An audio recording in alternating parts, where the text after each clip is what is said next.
Aujourd'hui, nous allons parler alcool et stupéfiants au volant. C'est les délits les plus communs en matière routière, mais c'est aussi ceux qui vont emporter les plus importantes conséquences pour votre permis de conduire. Alors, beaucoup de clients nous demandent, finalement, je viens d'être contrôlé, que va-t-il se passer? Alors, la première des choses, vous allez l'éprouver assez rapidement sur le bord de la route, un avis de rétention. Les gendarmes ou les policiers vous disent, voilà, pendant 72 heures, je vous prends votre permis de conduire. À la suite de cet avis de rétention, vous recevrez un arrêté de suspension administrative. Première chose à savoir, vous ne recevrez pas cet arrêté immédiatement. 72 heures ou 120 heures, c'est le délai qu'a le préfet pour prendre sa décision. Vous la recevrez en général 7 à 10 jours plus tard en lettre recommandée. L'étape qui suivra la réception de cet arrêté de suspension administrative, ce sera une convocation en gendarmerie afin qu'on vous prenne une audition sur les circonstances qui ont conduit à la prise d'alcool ou de stupéfiants et surtout pour vous remettre votre convocation au tribunal.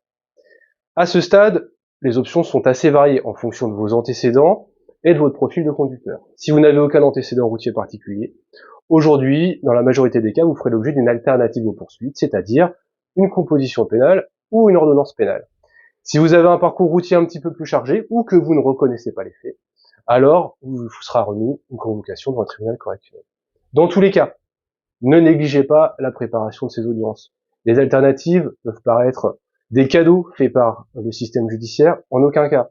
Il y aura des peines prononcées, mais surtout, parce que bien souvent, des gens viennent nous trouver a posteriori, ils ont été piégés par ce mode de poursuite. Pourquoi? Parce qu'on ne leur dit pas qu'ils vont perdre des points. Alcool au volant, stupéfiant au volant, c'est 6 points de votre permis de conduire qui vont être supprimés. Rapidement, votre permis peut être invalidé. Et les gens négligent les possibilités qui s'offrent à eux dans ce type de poursuite, parce que par facilité, parce que je n'ai pas envie d'aller payer une consultation chez un avocat, et finalement leur permis est invalidé, et là, il faut évidemment se rendre à l'évidence, ce sera plus compliqué pour récupérer le permis de conduire. Deuxième possibilité, comme je le disais, le tribunal correctionnel. Généralement, c'est le reflet d'un parcours de conducteur soit compliqué, soit parce que vous ne reconnaissez pas les faits.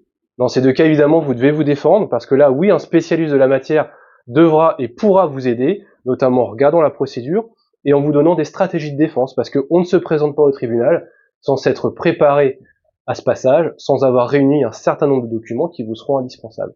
Dernier conseil, dans tous les cas, quoi qu'il se passe, vous devez rapidement aller faire une analyse, qu'elle soit urinaire ou sanguine, très proche des faits. Ce geste ne sera pas perdu, soit pour préparer votre défense, soit de toute façon pour faciliter la récupération de votre permis de conduire à la fin de la mesure de suspension.